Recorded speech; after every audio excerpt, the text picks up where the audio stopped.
Untuk itu mari kita akan sama-sama mendengarkan penyampaian pemaparan daripada Pak Roni Suwono di dalam ibadah pembelajaran Alkitab pada malam hari ini dengan topik siapakah pendoa itu. Waktu dan tempat saya persilakan kepada hambanya Bapak Roni Suwono. Silakan Pak. Oke, terima kasih saudara-saudaraku yang saya kasih di dalam nama Tuhan. Saya akan paparkan, saya akan padatkan dengan waktu kurang lebih 30 menit. Jadi kita nanti akan berhenti sampai dengan 19.40. Kemudian pembelajaran Alkitab ini, Bible Study ini akan menjadi menarik sekali jika setiap kita sebagai peserta itu berkenan aktif, berinteraksi. Apa yang menjadi ganjelan, kita akan tuntaskan pada kesempatan ini. Oke, kita mulai saja. Topiknya adalah siapa pendoa itu. Dulu sebelum ada virus corona, ada banyak gereja yang salah terhadap pendoa. Mereka memandang sebelah mata profesi, jabatan seorang pendeta, seorang pendoa. Biasanya mereka hanya ingin memenuhi saja program-program gerejanya, tetapi tanpa pernah berpikir bahwa Anda harus menempatkan orang yang benar, yang tepat di tempatnya. Sehingga sering kali saya melihat ada begitu banyak pendoa-pendoa, jujur aja, yang pertama punya ciri-ciri khusus, yaitu orang-orang yang sudah tua, orang-orang yang sudah tidak punya pekerjaan, orang-orang yang dipandang yang sudah tidak bisa berbuah, atau maaf bicara, adalah orang-orang yang hidupnya sangat-sangat sederhana. Itu ditempatkan pada posisi jabatan sebagai pendoa.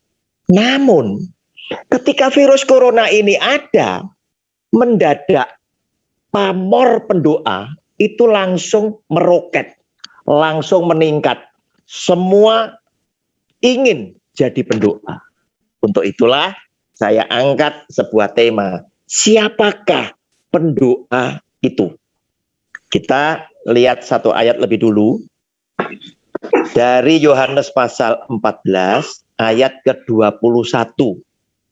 Silakan alat tulisnya dipakai, disiapkan, Alkitabnya dibuka. Yang perlu dicoret-coret, silakan dicoret-coret di dalam kitab sucinya. Barang siapa memegang perintahku dan melakukannya, dialah yang mengasihi aku. Dan barang siapa mengasihi aku, ia akan dikasihi oleh Bapa-Ku.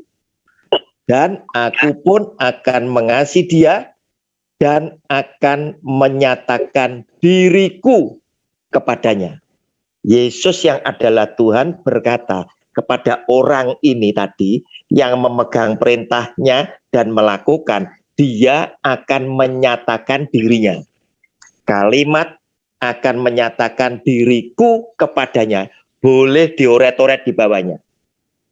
Saudara, sebelum kita membuka rahasianya, siapakah pendoa itu, ada baiknya kita mengerti lebih dulu. Yang dimaksud berdoa itu apa? Jelas pendoa ini adalah orangnya. Berdoa itu apa? Bahasa sederhananya adalah ngobrol dengan Tuhan. Bincang-bincang dengan Tuhan. Curhat dengan Tuhan. Itu artinya berdoa. Secara bahasa yang sederhana. Nah, saudara, pertanyaannya sederhana. Apakah Tuhan itu suka diajak ngobrol dengan semua orang? Alkitab menulis, tidak. Sebab ada yang berkata, firman Tuhan, ada yang berkata bahwa yang menjadikan doa kita itu terhalang karena perbuatan dosa kita. Berarti pada saat Tuhan itu mau diajak ngobrol, dia pun juga milih orang-orang tertentulah yang menjadi kegirangan dia, kesukaan hatinya dia untuk dia jumpai, kemudian berlama-lama Tuhan ngobrol dengan orang tersebut. Nah, saudara, kita tahu apa yang dikatakan oleh Tuhan Yesus sendiri, bahwa dia berkata, Allah itu adalah roh. Oleh karena itu, jika engkau akan menyembah kepada dia, harus menyembah di dalam apa? Roh dan kebenaran. Nah, itu orang yang menyembah berarti satu arah. Nah, ini ngobrol, ini bincang-bincang. Berarti adalah sebuah acara yang lebih intim. Dan dia tentukan kepada siapa dia mau menyatakan diri. Justru kepada pendoa. Kepada pendoa. Berarti pendoa itu tadi haruslah adalah orang yang suka mendengar firman Tuhan dan melakukan di dalam hidupnya sehari-hari.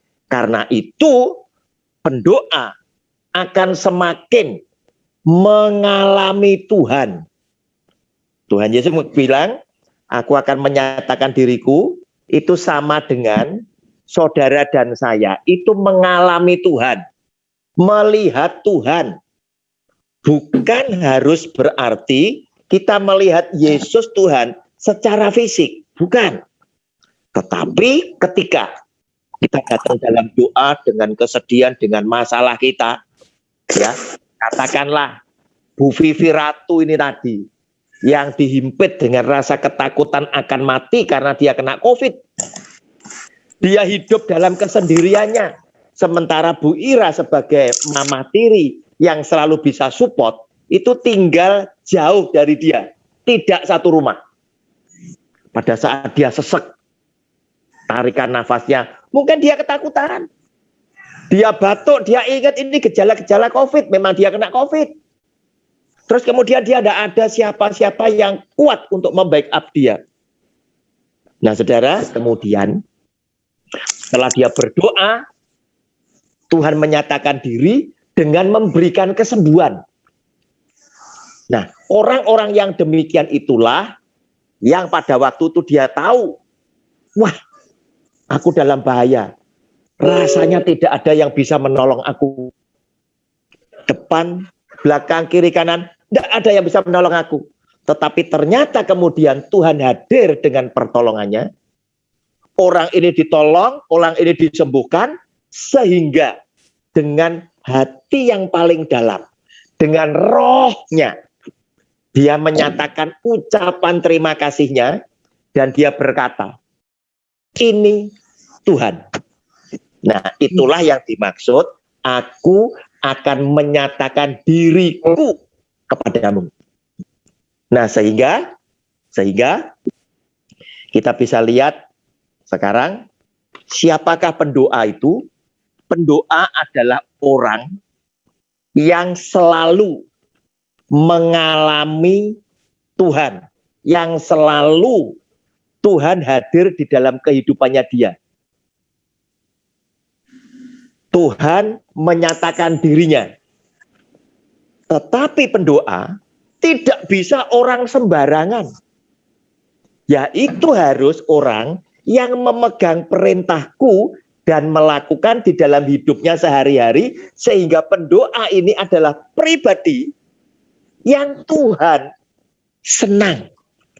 Sehingga ketika dia datang, sama seperti kita, ketika kita akan kedatangan sahabat kita, kita pun sudah berandai-andai, nanti apa yang akan aku perbincangkan, nanti apa yang aku persiapkan untuk membuat perbincangan ini lebih enak, lebih nyaman. Aku mesti siapkan snack, aku siapkan minuman dan lain sebagainya, dan mungkin sedang direncanakan. Kalau dia datang, aku ikhlas, semalam ini tidak tidur, kita akan ngobrol sampai pagi. Nah, inilah orang-orang yang bisa diterima oleh Tuhan di dalam doa.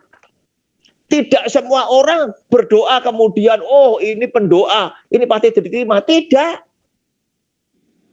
Jika orang ini bukan orang yang disukai Tuhan, dia berdoa juga percuma saja. Sebab firman Tuhan ngomong, yang menjadikan penghalang doamu adalah dosamu. Kalau orang ini masih berbuat dosa, ya percuma saja. Anda tidak akan dikabulkan, termasuk ketika kita berdoa, Tuhan, COVID ini supaya pergi dari Indonesia. Saya ngomong apa? Percuma. Anda berdoa. Jika bangsa kita ini tidak bertobat lebih dulu, doa kita tidak akan didengar. Karena urutannya, bertobat dulu, baru berdoa, doa didengar, doa dilakukan oleh Tuhan. Tetapi kalau tidak bertobat, berdoa, Tuhan ngomong, aku pasti tidak akan kabulkan. Menjumpai saja aku pasti tidak mau. Demikian pula ternyata ya, kalau kita mau lihat, tadi saya katakan adalah orang yang disukai. Saya ambilkan contoh ayatnya, ya. Saya ambilkan contoh ayatnya. Kita lihat sekarang pada Bilangan pasal 12. Ya. Saya tadi kan berkata bahwa tidak semua pendoa itu akan sama diperlakukan oleh Tuhan. Ya. Ini sekarang saya mau tunjukkan, tidak semua nabi yang memang betul-betul punya jabatan nabi, itu yang akan diperlakukan oleh Tuhan dengan cara yang sama. Lihat, kita lihat Bilangan pasal 12 ayat 6 sampai 9. Saya mau tunjukkan kepada Bapak Ibu sekalian yang mengikuti acara ini, bagaimana Tuhan memperlakukan antara Musa dengan nabi-nabi yang lain. Saya bacakan Bilangan 12 mulai ayat 6 sampai 9. Lalu berfirmanlah ia, Tuhan artinya ianya huruf besar, dengarlah firmanku ini. Jika di antara kamu ada seorang nabi, maka aku Tuhan menyatakan diriku, menampakkan diri, ya. Maka aku, Tuhan menyatakan diriku kepadanya dalam penglihatan. Aku berbicara dengan dia dalam mimpi. Kepada nabi-nabi. Bukan demikian, hambaku Musa, seorang yang setia dalam segenap rumahku, berhadap-hadapan aku, berbicara dengan dia, dengan Musa, terus terang, belak-belakan maksudnya, bukan dengan teka-teki, dan ia mengatai hambaku Musa. Sebab itu bangkitlah murka Tuhan terhadap mereka, lalu pergilah ia. Saudara lihat, Tuhan berbeda memperlakukan antara nabi-nabi yang lain dengan Musa. Karena Musa adalah orang yang setia dalam segenap rumahku. Maksudnya apa? Musa adalah nabi yang dituntun Tuhan menulis perintah-perintah di dalam hukum Taurat. Dia juga adalah nabi yang diutus oleh Tuhan membawa bangsa Israel keluar dari Mesir menuju ke tanah perjanjian. Dan Musa diakui oleh Tuhan, dia setia dengan segala perintahku.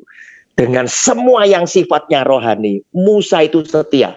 Oleh karena itu ketika Bapak Ibu membaca firman Tuhan, selalu Anda jumpai kalimat yang terakhir yang berkata, maka Musa melakukan seperti yang Tuhan perintahkan.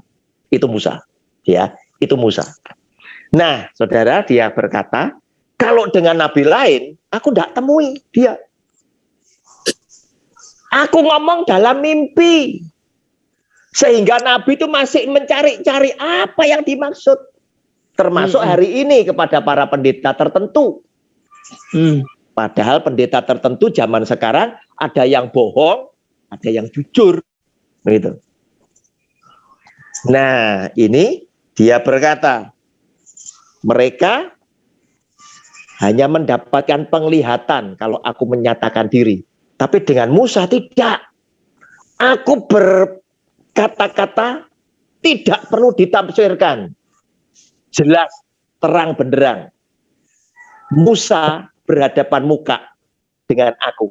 Seperti dengan seorang sahabat. Nah, saudara, itulah yang dimaui oleh Tuhan. Supaya ketika saudara dan saya kepingin jadi seorang pendoa, berarti Anda harus mempersiapkan diri. Anda ngerti isi hati Tuhan. Anda memegang perintah Tuhan dan kemudian melakukan di dalam hidupmu sehari-hari.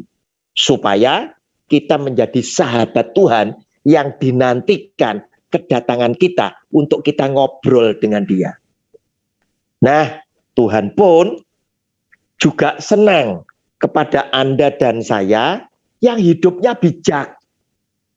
Yang membangun rumah tangga, membangun kehidupanmu itu di atas firman Tuhan. Seperti yang dia katakan di dalam Lukas pasal 6 ayat 46 sampai dengan 49. Silakan dicatat, dibaca, direnungkan. Yesus Tuhan berkata, orang yang mendengar firman-Ku, kemudian firman-Ku ini dipakai untuk fondasi, untuk dasar.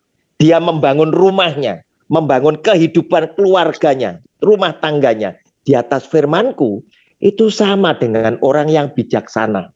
Kenapa? Karena dia selalu peringatkan bahwa hidup Anda dan saya itu tidak pernah kita bebas dari masalah. Hidup ini selalu dihampiri dengan masalah.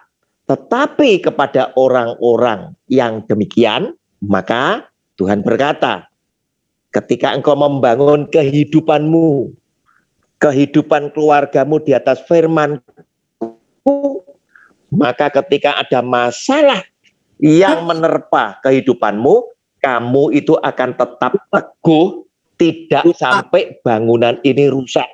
Sebab dibangun di atas firman Tuhan. Entah ketika ada hujan, entah ketika ada badai, entah ketika ada banjir. Engkau akan tetap teguh karena dibangun di atas firman-Ku. Tetapi Tuhan benci loh dengan orang-orang yang bodoh, yang membangun kehidupannya itu tidak ada di atas firman Tuhan. Sehingga ketika ada masalah kehidupan, menghimpit menerpa kehidupan orang tersebut, dikatakan di situ, maka rusaklah bangunan, rusaklah rumah yang dibangun oleh mereka, sebab dibangun di atas pasir, tidak punya fondasi yang kuat. Nah, kita menyimpulkan sekarang, siapa pendoa itu? Yang pertama adalah orang yang disukai Tuhan atau istimewa di hati Tuhan. Berarti pendoa itu bukan orang remeh loh. Oleh karena itu gereja mulai harus berpikir. Kalau engkau menempatkan orang, menugaskan orang sebagai pendoa, Anda mesti ngecek. Orang ini hidupnya benar tidak? Orang ini setia tidak melakukan firman dalam kehidupannya? Orang ini kalau melakukan seperti itu pasti keluarganya, rumah tangganya berbuah-buah untuk kemuliaan nama Tuhan. Tapi kalau rumah tangganya rumit, sering terjadi masalah, ngapain Anda tempatkan sebagai seorang pendoa? Dia ngurusi rumah tangganya saja tidak bisa, ngapain dia mendoakan orang lain? Nah, kemudian yang kedua, pendoa adalah orang yang hampir selalu doanya didengar dan dikabulkan oleh Tuhan. Oleh karena itu tidak salah kalau jemaat itu bertindak bijaksana. Dia milih didoakan oleh hamba Tuhan tertentu. Tetapi nasihat saya kepada jemaat, kamu sudah ngecek belum pendeta yang kamu titipi doa? Jangan hanya karena, oh ini pendeta terkenal, sering adakan KKR. Jemaatnya banyak, gerejanya besar, Anda selalu langsung yakin bahwa dia orang benar. Belum tentu. Anda harus ngamati. Kenapa? Karena firman Tuhan ajarkan kepada Anda dan saya, pohon bisa kita kenal dari apa? Dari buahnya. Itu yang dikatakan Tuhan Yesus. Bukan dari kita. Dan kita mesti ngikuti apa yang dikatakan oleh Kristus dari buahnya. Sehingga dengan demikian ketika Anda minta doa kepada pendeta tertentu atau orang Kristen tertentu, sudahkah Anda ngecek orang ini orang benar atau bukan? Kalau bukan orang benar, dia bukan sahabat Tuhan loh. Doanya belum tentu didengar loh. Apalagi dikabulkan, jauh. Karena apa? Dia bukan orang yang setia memegang perintah Tuhan dan melakukan di dalam hidupnya sehari-hari. Pendoa lebih daripada itu juga dipakai sebagai penyambung lidah Tuhan. Saudara, orang mengambil posisi sebagai pendoa, padahal pemimpin itu juga pendoa loh. Tetapi memang ada orang yang sengaja, Pak Roni karena saya tidak bisa khotbah, saya tak ngambil jalur sebagai pendoa. Silakan.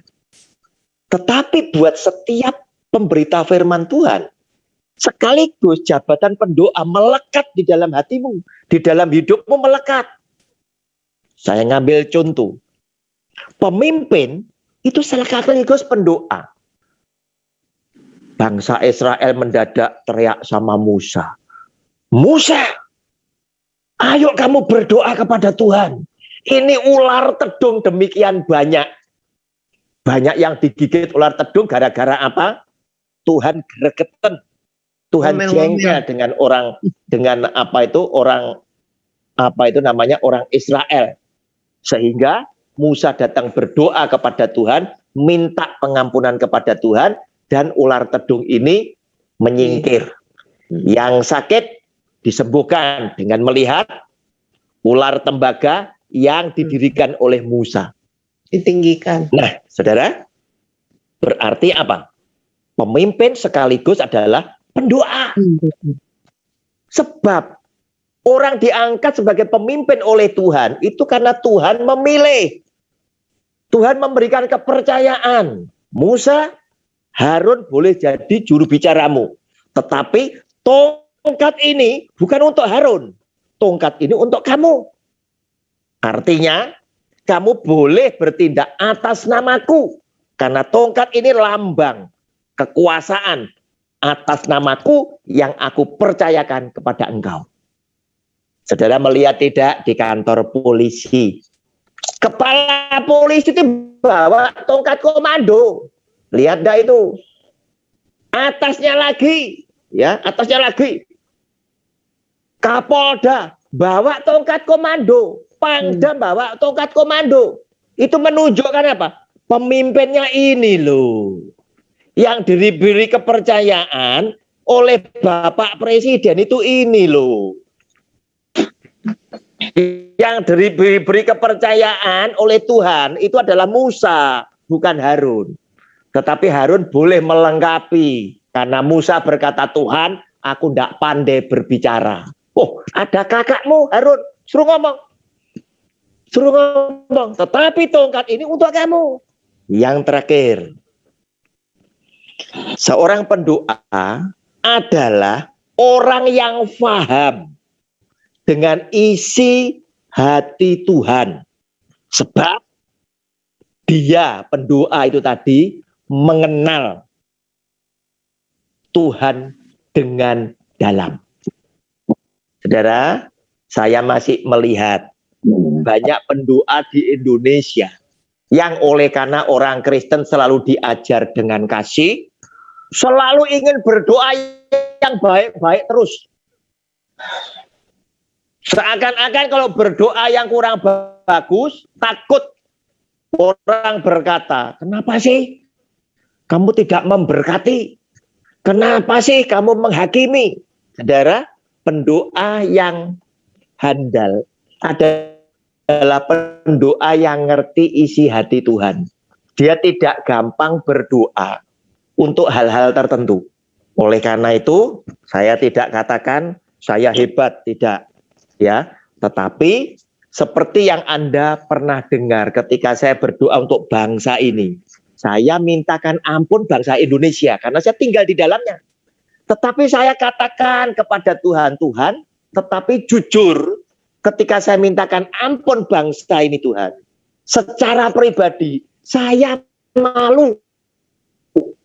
Sebab Tuhan, saya masih banyak melihat di tengah-tengah keprihatinan bangsa Indonesia, bangsa kami ini Tuhan, masih terlalu banyak orang-orang tertentu, komunitas tertentu, kelompok tertentu, organisasi tertentu, dan lain sebagainya, yang bermain di atas penderitaan rakyat. Sehingga menjadikan saya tidak yakin doa yang saya naikkan atau dinaikkan oleh banyak orang, itu akan segera didengar dan dikabulkan oleh Tuhan, Sang Pencipta langit bumi dengan segenap isinya, jika bangsa Indonesia tidak secara total itu bertobat. Juga saya tidak yakin, kalau dunia tidak bertobat, COVID ini akan segera hilang. Padahal saya yakini bahwa COVID ini adalah tulah dari Tuhan karena dia murka terhadap dunia, manusia sejagat ini atas dosa-dosa mereka. Dan saya yakini kalau itu tulah, saudara boleh catat, manusia boleh berusaha. Tetapi saudara, dengan kekuatanmu melawan Tuhan pasti sia-sia. Tetapi jika engkau bertobat, mendadak engkau akan dibuat takjub karena COVID ini mendadak hilang secara ajaib. Demikian yang saya bisa bagikan. Tuhan Yesus memberkati. Saya kembalikan kepada Pak Gandhi Ginting. Kita masuk kepada sesi tanya jawab. Shalom, ya. Tuhan Yesus memberkati. Nah, baik, untuk itu mungkin ini Ibu Irawati, apa yang sudah dicoretnya boleh disampaikan ulang, dan juga mungkin ada yang mau ditanyakan atau yang mau ditambahkan. Silakan hambanya Ibu Irawati untuk silakan menyampaikan ulang apa yang sudah dicatat dan dituliskan di situ, dan ya sambil kita bisa mengingatkan kembali. Terima kasih waktu dan tempat kepada ya Ibu Irawati Adi Subrata. Saya tadi silakan Ibu mencatat bahwa dulu sebelum corona seorang pendoa itu tidak dipandang sebelah mata ya. Jadi ya, dipandang sebelah mata, diremehkan. Orang-orang yang sederhana, orang yang sudah tua, yang sudah nggak bisa apa-apa, nggak bisa apa-apa. Nah, tapi ternyata sekarang ini sedang naik pamor karena virus corona. Jadi banyak orang yang jadi pendoa. Nah, tapi pendoa itu harus punya ciri-ciri 3 ya. Yang pertama, dia harus menjadi kesukaan Tuhan. Siapa kesukaan Tuhan? Yaitu orang-orang yang mengasihi Tuhan dan melakukan perintahnya dengan setia, seperti Musa.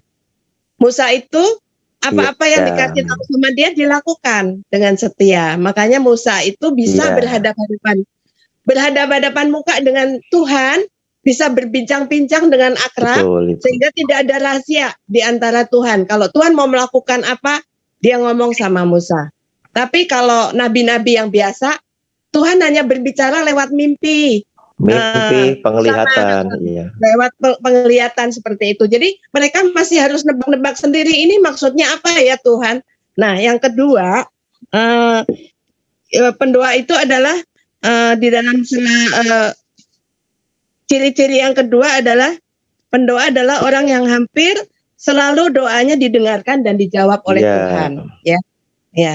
Yang ketiga Ya. adalah seorang pendoa itu Penyambung paham lidah. isi hatinya Tuhan, karena dia kenal betul siapa Tuhan, jadi dia tahu Ya. Tuhan tuh kesukaannya apa, Tuhan tuh maunya apa, kehendak Tuhan itu apa. Jadi kita bisa mengenal seorang pendoa itu dari buahnya. Bagaimana Dari dengan keluarganya? Nah, seperti itu yang saya tangkap. Sehingga kita nggak ngawur lagi ya sebagai seorang pendoa. Kita harus benar seperti Yesaya 59 ayat 1 dan 2. Karena tangan Ya. Tuhan tidak turun panjang untuk menolong, tetapi yang Amin. menjadi pembatas adalah dosa.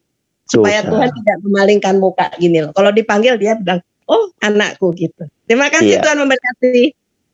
Ya, saya mau bertanya ini Pak. Ya, Silakan. mungkin sebelum Ya. sampai kepada tadi salah satu yang kedua, siapa ciri-ciri seorang pendoa itu doanya selalu didengar dan dijawab oleh Tuhan. Hampir selalu Nah, sementara- doanya, hampir selalu, Pak. Berarti tidak Padahal 100%. gini loh, Pak. Iya. Oh, oke.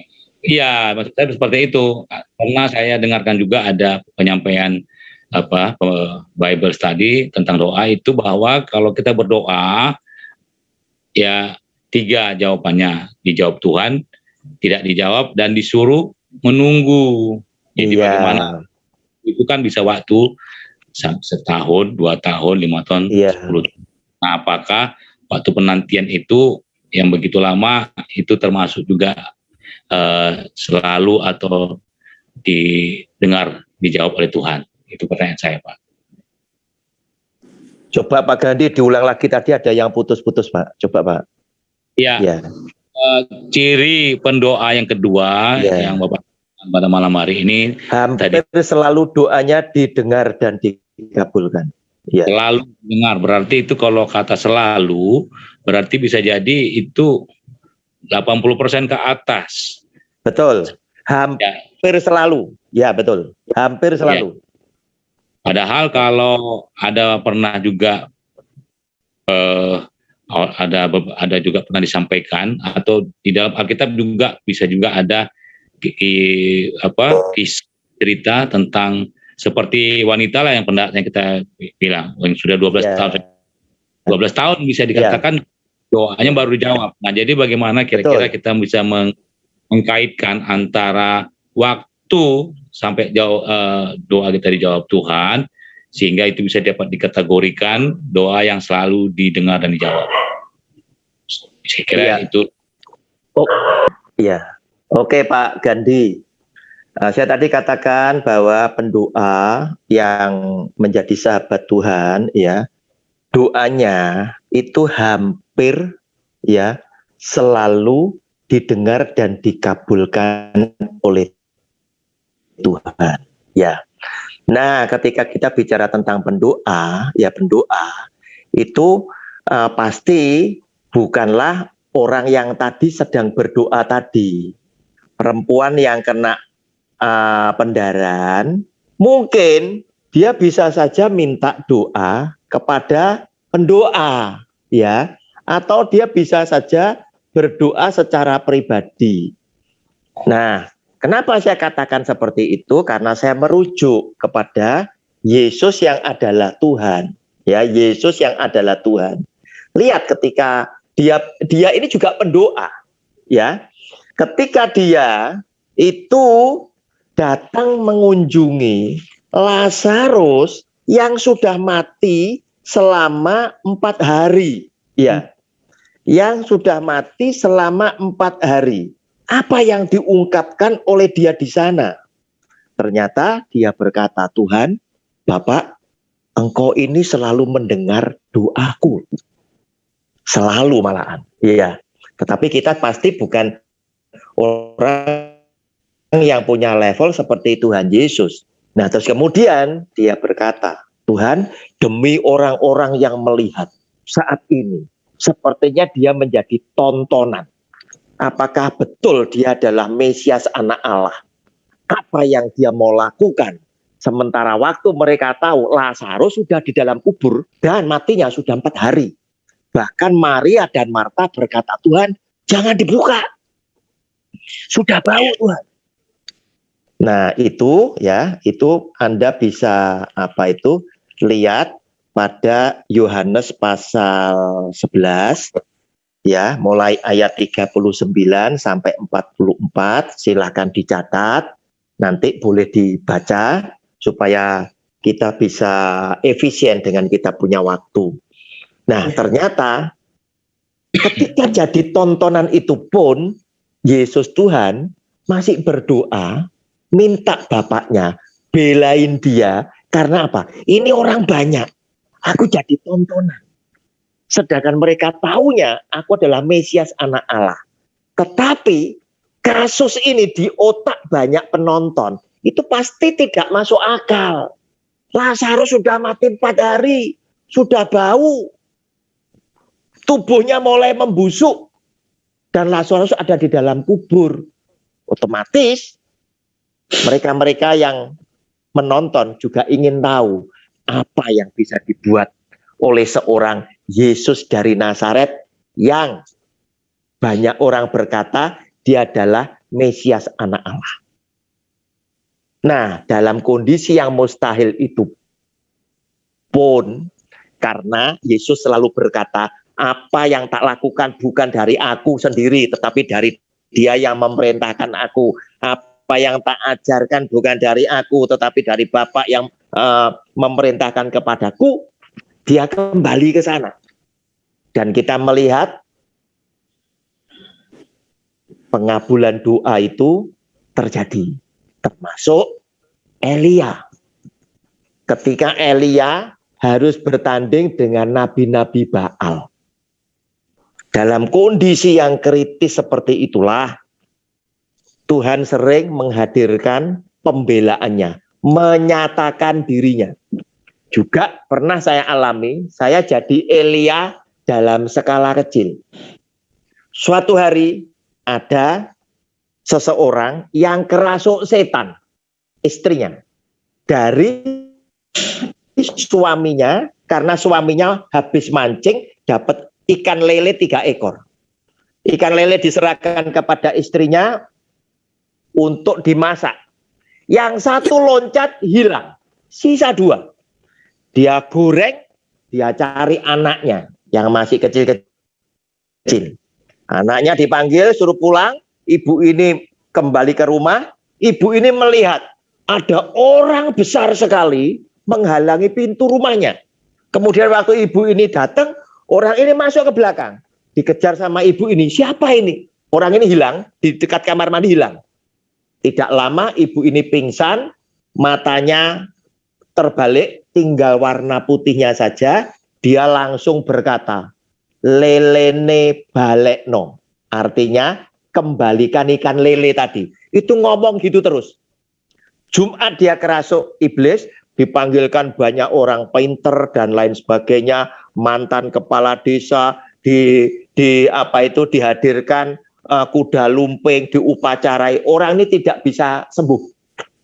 Sabtu, saya khotbah di gereja, dekatnya ibu ini kerasuk. Saya ngomong sama pendeta yang undang saya, Pak Pendeta, saya minta maaf. Selesai menyampaikan firman, saya harus segera pulang karena ada yang menanti. Saya harus mendoakan karena dia ulang tahun. 1. Kedua, juga ada perwira yang mau berangkat perang, minta doa saya. Ada 2. Saya tak pulang. Di tengah-tengah perjalanan saya pulang, saya setir mobil sendiri tanpa disertai sopir saya di stop orang. Pak Roni, Anda mau enggak mendoakan ibu kerasuk setan mulai Jumat sampai sekarang belum sembuh? Itu ada kerumunan kurang lebih 200 orang di sana. Satu desa itu keluar di situ. Saya pinggirkan parkir mobil saya berdoa di atas setir mobil saya. Yesus Tuhan saya. Hari ini saya menjadi Elia dalam skala kecil. Saya dijadikan tontonan banyak orang. Saya mempertaruhkan namamu juga nama saya. Kalau Tuhan bela saya, nama Tuhan dimuliakan. Saya ikut ke bawah dalam kemuliaanmu. Saya jadi Elia kecil-kecilan. Saya mohon Tuhan menyertai saya. Dalam nama Tuhan Yesus, saya turun. Dia ditaruh di ruang tamu itu, Wah, penuh orang di situ, ada 50-60 orang. Mengelilingi ibu itu tadi, ibu itu tetap berkata, lelene balekno, lelene balekno. Kemudian saya tanya, saya sujud di dekat ibu itu tadi, saya tanya, siapa yang Kristen? Semua tanya, saya Pak, saya Pak, saya Pak. Bantu saya doa di dalam nama Tuhan Yesus. Siapa yang tidak Kristen? Saya Pak, saya Pak. Silakan kamu berdoa menurut keyakinanmu sendiri. Tetapi hari ini kalian akan menyaksikan bahwa Yesus yang disebut Kristus itulah Tuhan bagi alam semesta. Nanti Anda akan lihat bagaimana iblis itu takut di dalam nama Dia. Saya berdoa, saya tumpangi tangan orang itu. Saya katakan, hai iblis setan, siapapun kamu yang merasuk ibu ini, keluar sekarang di dalam nama Tuhan Yesus. Ibu ini belum sampai setengah menit saya berdoa, langsung teriak nangis. Wah, di hati saya ini timbul sukacita. Karena apa? Saya di mobil saya akui, Tuhan, aku ini takut jika tidak Engkau sertai. Kenapa? Aku jadi tontonan. Kalau aku teriak-teriak kemudian ini tidak sembuh, saya bisa dipermalukan juga. Oleh karena itu begitu dia teriak menangis, terlepas. Hati saya penuh sukacita, ibu itu saya angkat, saya dudukkan, saya minta seperti apa yang dikatakan Alkitab, ambilkan air minum, ambilkan aqua. Ibu ini saya kasih minum, saya langsung pamitan, tidak sampai 10 menit. Saya permisi dulu, masih ada yang saya doakan. Wah, semuanya takjub. Oleh karena apa? Nama Yesus Kristus Tuhan adalah nama yang maha kuasa dan mereka semuanya memuliakan nama Dia. Itu Bapak. Terima kasih. Silakan Mbak Hana yang masih kuliah ini atau siapa? Silakan. Ya Pak, saya ingin tanya. Silakan. Saya lahir berawal dari menjadi pendoa syafaat, mulai melayani pertama kali di gereja. Jadi memang benar-benar saya menjadi pendoa. Kalau seorang pendeta naik panggung, saya di belakang panggung harus mendoakan. Dan benar-benar terlahir pendoa syafaat. Dan saya yang tadi saya agak sedikit bingung, kan ada 3 syarat ya kita untuk doa kita supaya dikabulkan. Saya setuju dengan Pak Roni. Setiap doa orang benar selalu dikabulkan, itu saya percaya, karena yang penting doa saya tidak menurut keinginan saya. Kalau untuk kemuliaan Tuhan, semua doa saya selama ini selalu dikabulkan. Saya percaya sendiri, saya lakukan sendiri, baik mendoakan orang lain ataupun apapun, saya ternyata merasa kalau doa saya selalu dikabulkan. Yang penting bukan untuk kepentingan saya sendiri. Betul. Kalau untuk kepentingan saya sendiri, memang seperti tadi Pak Gandhi bilang, menunggu waktu. Kadang menunggu. Kadang menunggu. Betul. Tapi selama ini walaupun untuk kepentingan diri sendiri pun, Tuhan selalu mengabulkan juga Pak. Memang kadang nggak sesuai dengan keinginan saya. Saya maunya cepat, Tuhan kasih agak lambat. Tapi selalu dikabulkan. Selama ini. Yang jadi pertanyaan saya, tadi kan ada 3 syarat untuk bisa doa kita dikabulkan. Yang pertama, orang yang disukai Tuhan. Betul. Yang kedua, yang hampir selalu doanya dikabulkan. Hampir selalu doanya didengar dan dikabulkan karena disenangi tadi.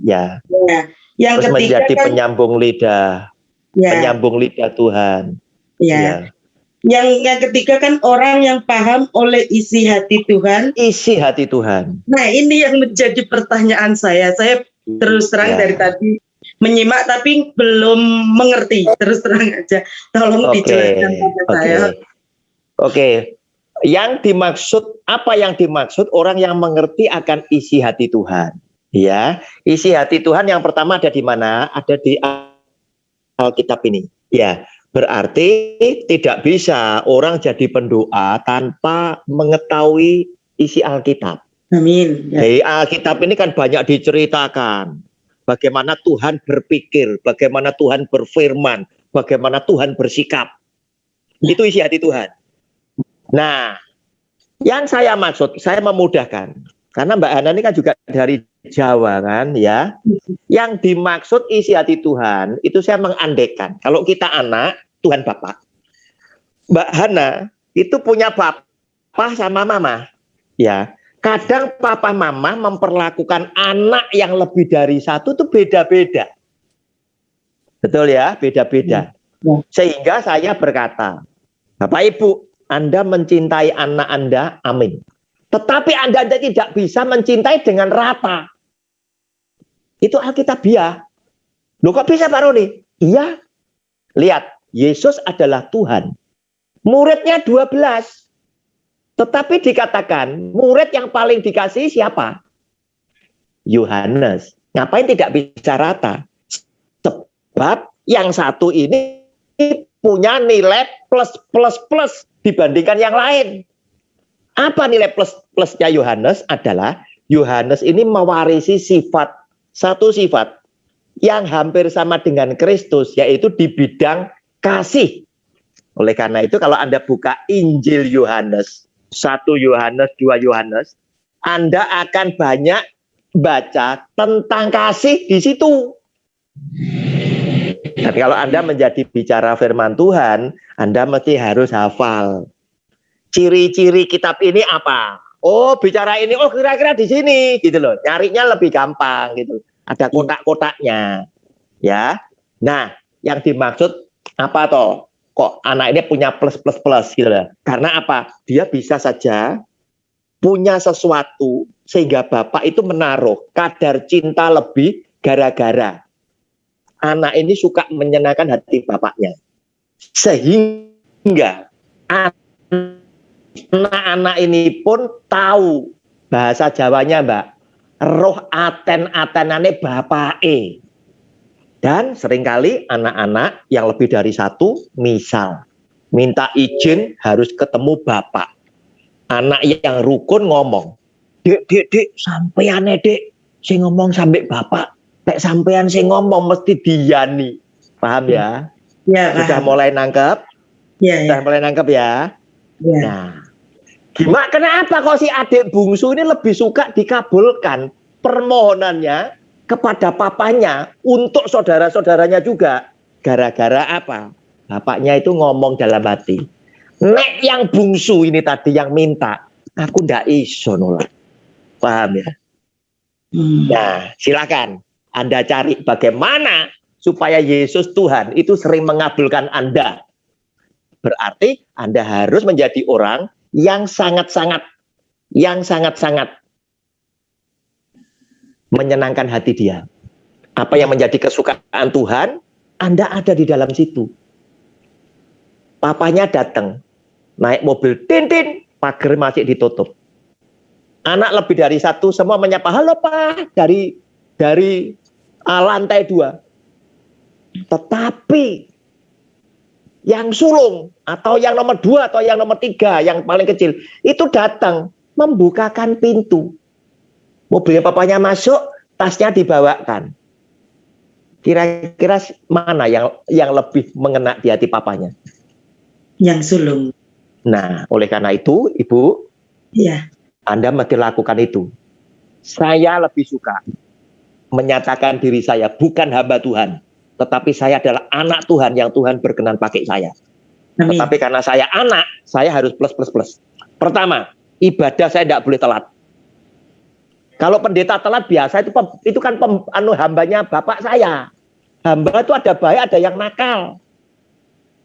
Tapi saya ini pekerjaan bapak saya. Saya tidak boleh terlambat. Termasuk Zoom. Saya masuk semua saya persiapkan terbaik ini untuk bapak saya. Pekerjaan bapak saya juga saya ikut punya. Hamba Tuhan full timer wajib. Karena dia kerja untuk bapak saya terima amplop. Saya anaknya tidak perlu. Amplop tidak usah. Kalau saya Kenapa? tadi terlambat dikit Pak Roni. Karena tadi saya pergi. Ya. Mengantar teman ulang tahun. Ya, Ibu. Kalau Ibu full timer silahkan Anda terima. Tapi karena saya ini dipakai oleh Tuhan dalam kapasitasnya saya pernah jadi usaha yang diberkati oleh Tuhan. Walaupun hari ini saya pensiun, saya tidak ada penghasilan kecuali saya makan tabungan yang Tuhan pernah berikan. Saya hanya imani, Tuhan jadikan saya seperti Yusuf. Dulu berkelimpahan, sekarang saya makan kelimpahan yang Tuhan pernah kasih. Saya sudah tidak mikirkan, saya harus terima lagi dari Tuhan. Kenapa? Karena jika saya anak, saya tidak perlu hitung-hitungan dengan Tuhan. Saya tidak perlu minta dengan dia, tetapi fasilitas Tuhan boleh saya pakai atas nama Yesus Kristus Tuhan. Dan yang disebut kuasa, Bu, bukan karena kita sakti, bukan. Tetapi karena dia mempercayai kita boleh pakai nama dia. Titik. Ibu catat lagi Kisah Rasul 19, Bu. Ya, nanti Ibu dibaca, itu ada judul anak-anak sekewa. Ya, anak-anak sekewa. Kisah Rasul 19, ya, mulai ayatnya mulai 13 sampai 20. Silakan Ibu baca, ya. Nah, kalau Ibu adalah pelaku firman di dalam hidupmu sehari-hari, dijamin setiap orang Kristen, orang kerasuk setan, Anda mampu usir setan itu hitungan detik. Kenapa? Karena iblis setan yang ada di dalam itu mengenal engkau siapa. Ya, Pak. Ya, paham Ibu? Paham. Oh ya, jadi Ibu praktek. Kalau Ibu sudah melakukan firman Tuhan, ada orang kerasuk setan, tidak usah bingung, Bu. Ya, tapuk The sini. recording has stopped. Ya, tapuk sini ya. Hai, lihat mataku. Supaya dia mengenal engkau siapa. Ya, lihat mataku. Orang yang kerasuk setan itu matanya kan tidak bisa kedip biasanya. Ya. Tinggal putihnya. Lihat mataku. Nah, setelah itu baru Anda katakan, siapapun kamu keluar dari tempat ini. Dalam nama Tuhan Yesus. Kenapa iblis setan itu takut, Bu? Kalau kita ini anak Tuhan, kita lapor, kita punya Bapak, dia akan dihukum maju dari waktu yang ditentukan. Untuk membuat Anda yakin, karena Anda pilih jalur pendoa, buka Matius pasal 8. Catat itu. Supaya Anda yakin, Matius pasal 8, saya bacakan mulai 28, ya. 2 orang yang kerasukan disembuhkan. Setibanya di seberang, yaitu di daerah orang Gadara, datanglah dari pekuburan 2 orang yang kerasukan setan menemui Yesus. Mereka sangat berbahaya sehingga tidak seorang pun yang berani melalui jalan itu. Dan mereka itu pun berteriak katanya, apa urusanmu, munya besar, Tuhan Yesus, dengan kami, karena yang merasuk banyak. Hai anak Allah, adakah engkau kemari untuk menyiksa kami sebelum waktunya? Berarti waktu dia disiksa itu sudah ada deal, ada jadwalnya. Sekarang belum hari kiamat. Berarti iblis setan itu bisa happy-happy. Nah, iblis setan bisa hidup di beberapa media. 1, di tubuh orang kalau dia cocok. Di binatang, mereka minta pindah ke babi. Di benda-benda, ya, cincin, permata, dan sebagainya yang dipuji atau benda-benda tertentu, dia bisa masuk di situ, tinggal di situ. Atau di rumah kosong, di pohon-pohon, mereka bisa tinggal di tempat itu. Oleh karena itu, kalau ngadakan KKR, tidak usah ada tim keliling, naik mobil, iblis setan pergi. Lah percuma, dari jalan Jenderal Sudirman cuma pindah di Ponegoro, Bu. Dia tidak akan mati. Dia cuma pindah. Percuma. Bodoh itu. Pendeta yang KKR tidak ngerti Alkitab. Dia suruh tim, wah seakan-akan rohani diusir semua. Pergi. Percuma. Di dalam KKR pun, itu bisa di sekitarnya. Iblis setan di situ karena apa? Kita melawan bukan darah dan daging, tetapi roh-roh yang ada di udara. Di gereja aja kadang mereka bisa masuk. Silakan Pak Gandhi, dilanjut. Jadi belajar okultisme ini, Pak. Oh, Alkitab itu belajar semuanya, Pak. Ya, makanya siap, kadang kalau saya share tentang politik, kadang ada grup bilang, Pak, jangan politik. Salah. Alkitab cerita politik. Alkitab ini cerita politik. Kemudian datanglah para imam, datang menemui gubernur, terus bilang, tolong kirimkan tentara jaga kubur si penyesat itu. Jangan sampai kalau nanti kosong, ya mereka bilang ini bangkit, padahal muridnya mencuri, bicara politik. Politik ya.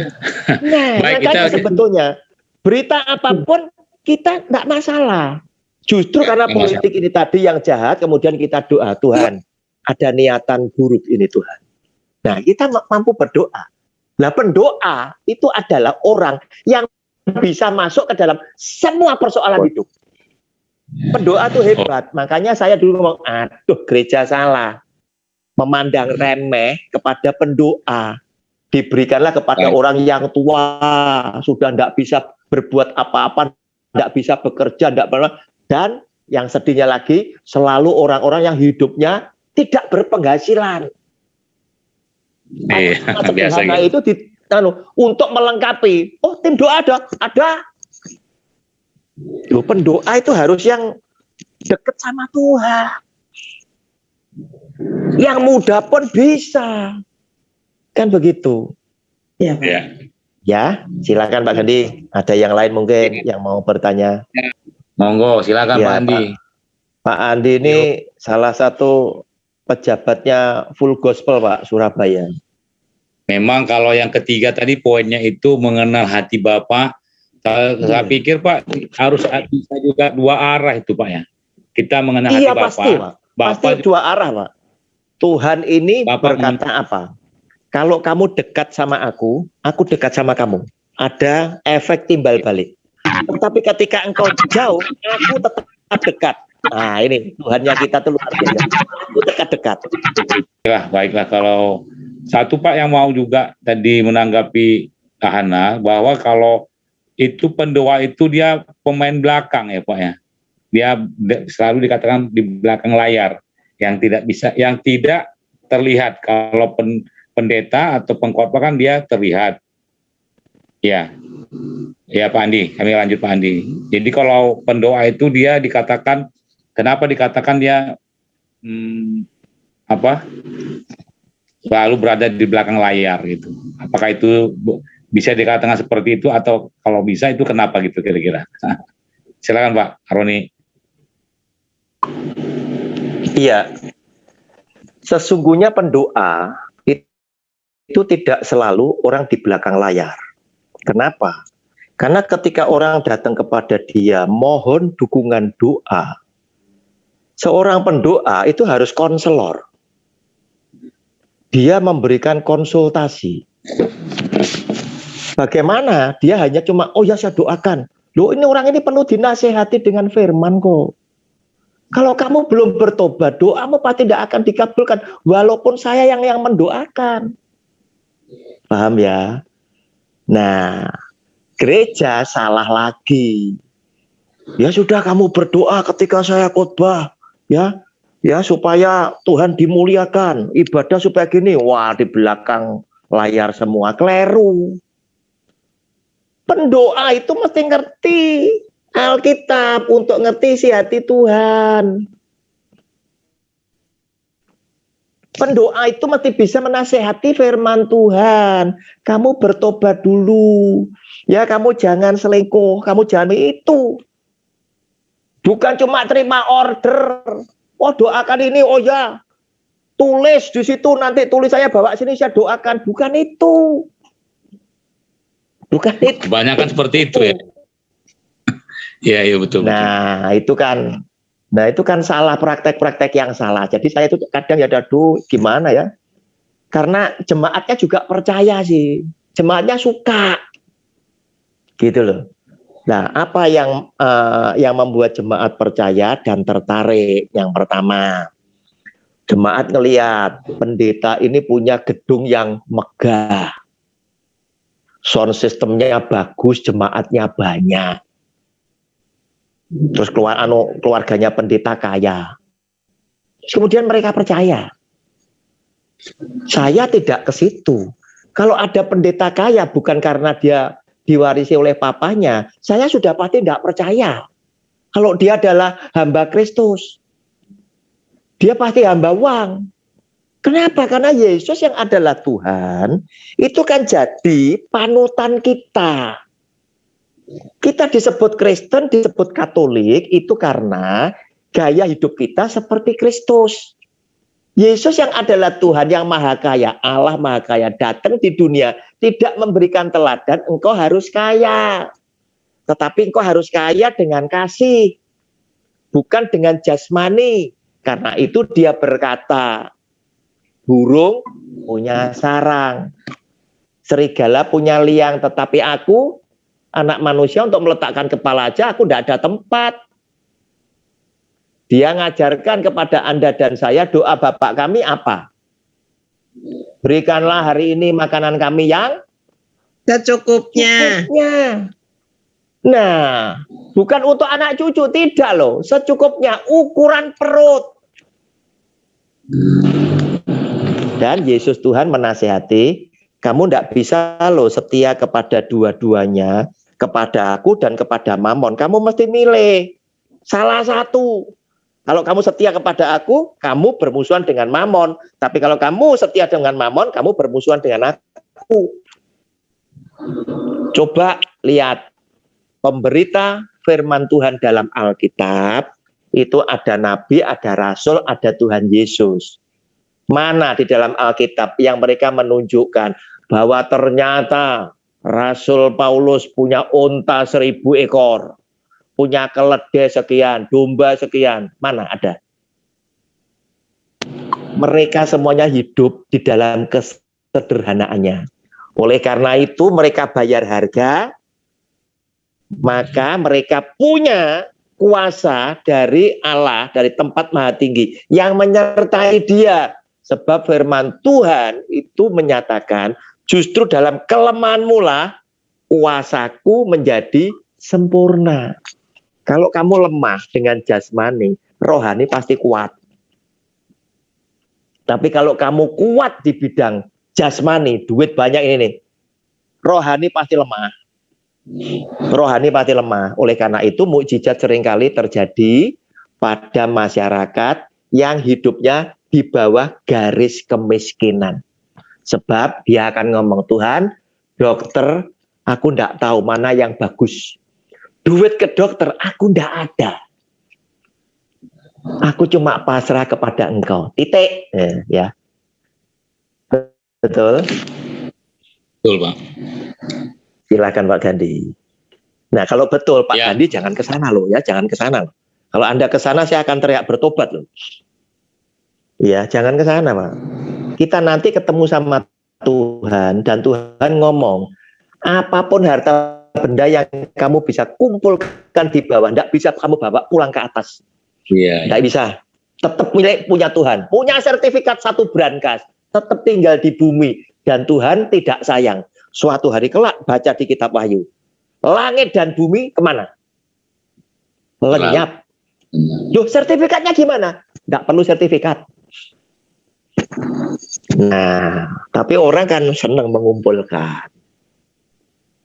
Segala pendoa syafaat boleh, pendoa yang biasa tidak. Oh iya, pokoknya ada kan pendoa kan ya, pamornya lagi pendoa, bagus.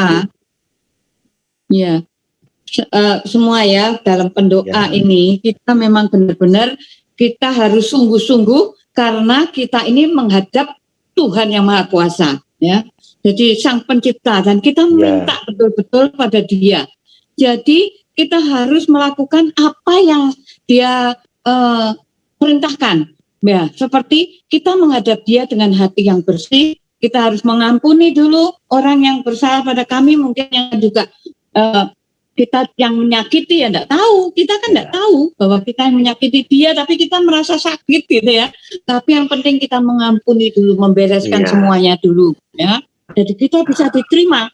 Jangan nyalahkan Tuhan. Aku berdoa enggak dapat ya. Kapan ya kok gini ya? Loh, ini Tuhan tuh enggak anu sama aku ya, gitu ya. Tapi enggak mengoreksi diri, gitu loh. Kalau kita mau memohon kepada Tuhan sesuatu keinginan, kita punya tujuan, kita pun harus melakukan sekitar daging kita, ya. Tadi ya dikatakan bahwa kita di dalam kelemahan roh kita pun jadi kuat, ya. Nah, jadi kita harus menyiapkan daging, kita pikul salib karena kita mau memohon kepada Tuhan, ya. Dan kita pasti Tuhan memberikan apa yang pantas untuk kita, ya, tepat pada waktunya. Nah, itulah Tuhan sangat cinta dan mengasihi kita, ya. Tuhan inginkan kita ini berbahagia. Dia menciptakan manusia di bumi ini untuk apa? Untuk manusia berbahagia. Tetapi karena manusia yang jatuh dalam dosa, sehingga semua keinginannya dari keinginannya, dia menderita sendiri, ya, sehingga Tuhan merasa menyesal, tetapi dia mau berkorban juga untuk mengaruniakan anaknya, sehingga kita sekarang bebas menjadi orang yang merdeka, ya. Nah, mengenai doa ini, kita jadi orang merdeka, kenapa kita dibebani dengan macam-macam pikiran yang negatif thinking dan sebagainya, sehingga semuanya itu menghalangi, ya, dosa ini untuk kita bertemu dengan Tuhan, ya. Begitu kalau saya berdoa, ya. Jadi saya mesti diingatkan bahwa kita kotor menghadap Tuhan, ya, tidak bisa. Ya, jadi kita harus benar-benar kita, ya, dikatakan kalau di dalam firman, suci kudus di hadapan Tuhan. Begitu. Ya, Pak Roni. Ya, terima kasih Oma Sinta. Jadi apa yang dikatakan Oma Sinta ini saya setuju. Intinya orang tuh kalau mau datang sama Tuhan, berdoa dan dikabulkan, orang ini kan harus orang yang hidupnya suci, hidupnya kudus. Ya, jangan punya perbuatan dosa yang belum bertobat, kemudian minta, sudah pasti tidak di yang lain, ya. Jadi tiga hal tadi, ya, Pak Roni, ya, saya ulangi kembali, bahwa pendoa itu adalah orang yang disukai Tuhan. Dan tadi saya dapat tanggapan dari Ibu Priscilla, selain disukai Tuhan juga kita harus disukai manusia, ternyata sepertinya seperti itu. Jadi ada banyak sekarang, tapi Pak, ini saya mau tanya juga nih Pak, karena itu kita kan ada silakan 5 jabatan, rasul, nabi, penginjil, pengajar. Nah, jadi pengajar, ada jawatan yang nabi ini. Saya pikir yang kelima ini harus bisa dapat dikatakan pendoa, ya Pak, ya. Kelima-lima ini adalah pendoa. Pasti Pak. Pasti, nah, jadi, iya. Orang yang mengasihi Tuhan, ya, kuncinya kan gini. Orang yang memegang perintah Tuhan, tadi kata Tuhan Yesus, dan melakukan dalam hidup, itu kan orang yang dikasihi Tuhan. Nah, karena Tuhan mengasihi, otomatis ini kan ada hubungan yang erat. Ya, sering ngomong-ngomong, Pak. Kan begitu. Otomatis toh, sama seperti misal, saya tahu, wah, Pak Gandhi ini punya hubungan dekat dengan si A tertentu. Nah, padahal saya itu punya persoalan, yang bisa nolong saya itu adalah si A. Betul ya? Saya mesti ngomong Pak Gandhi, saya ditulungi dengan si A itu. Nah, karena Pak Gandhi dekat sama si A, Bapak teriak sama si A sudah beres, Pak. Karena apa? Bapak punya hubungan, Bapak sering ngobrol bersama si A. Sama. Jadi bicara pendoa, sebetulnya semua orang yang dekat sama Tuhan itu pendoa. Silakan. Oh, boleh. Silakan. Yang saya sering bingung, ya, kalau doa puasa, tolong dijelaskan. Ya, doa puasa, oke. Ya, untuk orang Kristen. Oke, ya. Ibu mau yang seperti apa? Ini kita belum bahas sampai ke situ. Ya. Boleh. Yang sering saya buat penasaran, kalau orang Muslim kan orang ada Kristen. Maaf ya, karena saya dari Muslim kan ada aturannya. Nah, kalau orang Kristen itu bagaimana? Kadang saya masih bingung. Betul. Ya. Betul ya. Jadi kita mesti kembali kepada Alkitab, ya, supaya tidak salah. Di dalam Alkitab itu ada banyak tokoh-tokoh yang ngambil doa puasa.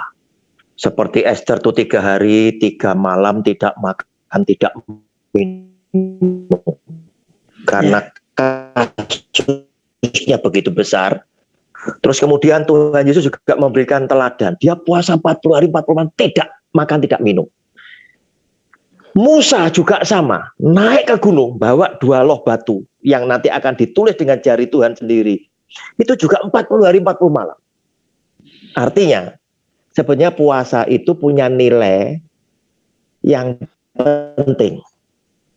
Tetapi saya kembali kepada apa yang dikatakan Tuhan Yesus. Kami, murid Yohanes Pembaptis dan para ahli Taurat orang Farisi berpuasa. Kenapa muridmu tidak? Pernah baca tidak itu? Iya.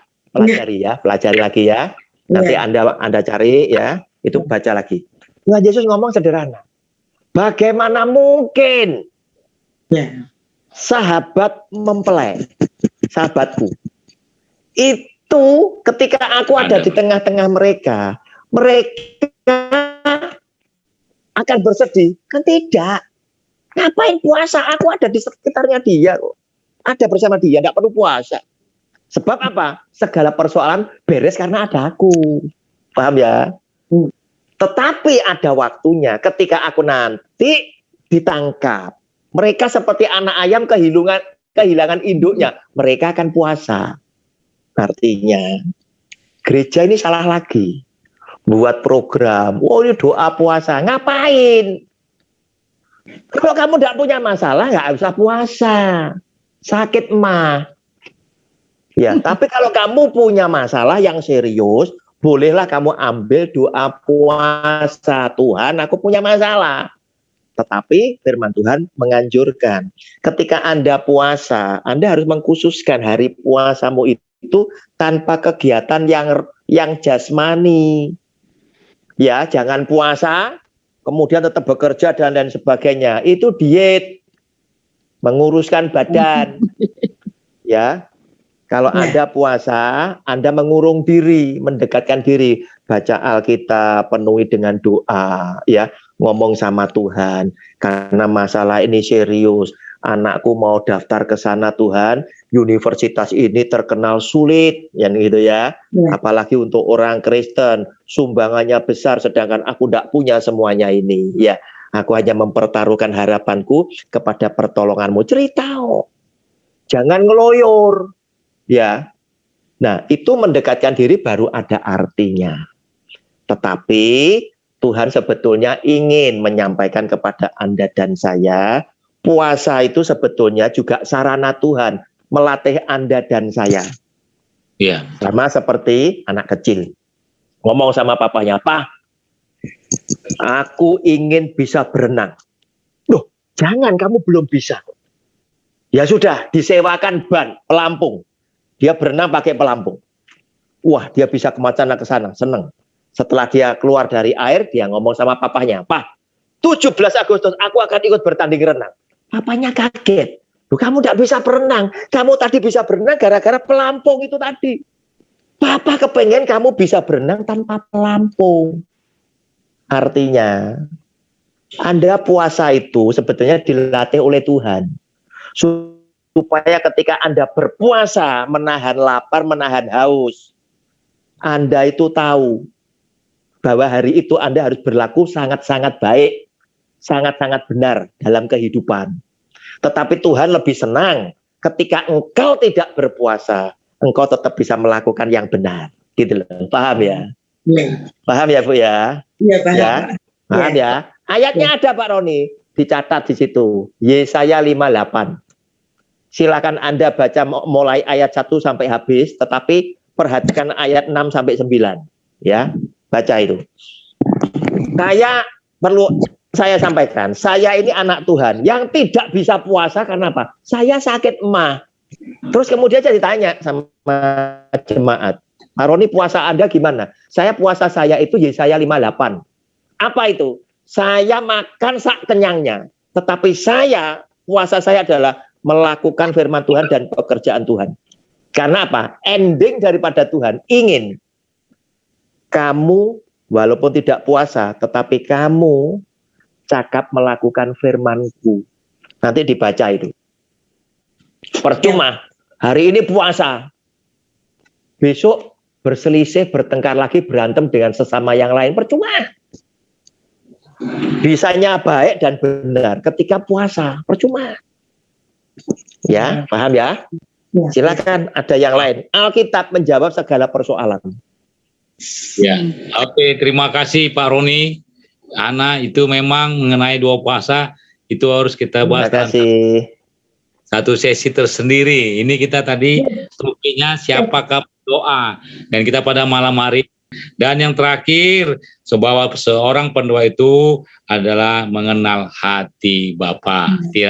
Tanpa terasa sudah kita sampai di penghujung acara kita ini, sudah 90 menit. Saya yakin kita semua diberkati, walaupun tidak seberapa banyak kita yang hadir, tapi saya yakin ya ini merupakan benih bibit sehingga kita menjadi seorang pendoa yang benar-benar pendoa sesuai dengan firman Tuhan yang dikatakan yang kita pelajari pada malam hari ini.